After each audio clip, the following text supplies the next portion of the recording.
Om Tat Sat. My humble prostrations to the all-pervading Brahman or God, to my worshipful Guruji, Swami Jyotirmayananda Ji Maharaj, to all the sages and saints, and to each of you divine soul watching today's satsang. So today we will be studying Sutra number 20 from the Kaivalya Pad of the Patanjali Yoga Sutras. Today, again, commentaries by my worshipful Guruji, Swami Jyotirmayananda Ji, narrated by myself, Swami Nikhilananda. So let's get started. Sutra 20, it's from Kaivalya Pad. The sutra is Ek Samaye Chobhaya Anavadharanam. Again, Ek Samaye Chobhaya Anavadharanam, meaning ek samay, both the chitta and the objects cannot be known by the chitta at one time. What does it mean? That if there were no assistance from the Purusha, which is what we've been studying in the last few sutras, Purusha or the self, if there was no assistance, the chitta could not accomplish the perceptions of itself and its objects at the same time. Remember, we said the chitta has first to make the thought into a form and present it to the self.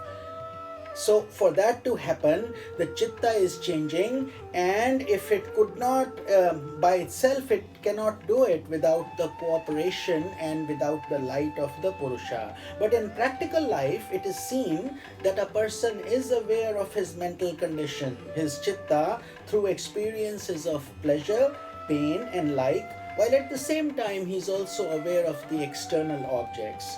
So, since such is the case, it proves that Purusha, which is distinct from the Chitta, separate, accomplishes the task of all perceptions. So basically the final commander-in-chief here is the self that is making all the decisions. The rest of the things like intellect, mind, Chitta, senses, objects are all doing their respective functions under the command of the Purusha itself or the self. So this was just to further explain the reasoning and the operation of the chitta.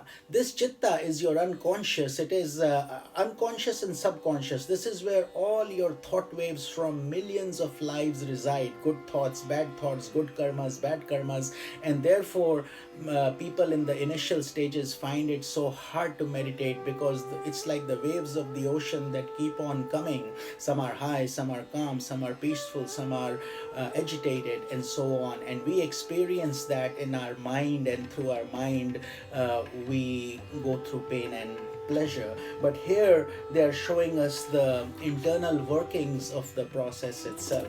So how thankful should we be to these rishis, munis? And when they are writing these things, it's not just written. They have experienced it. They have seen these transformations within their own body.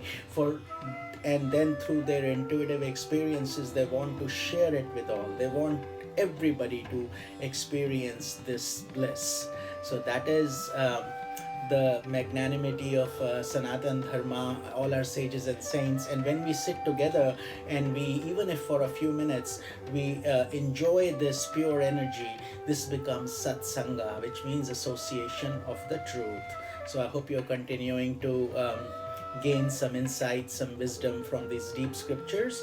We will be covering Sutra number 21 tomorrow. This is Swami Nikhilananda. Om Tat Sat.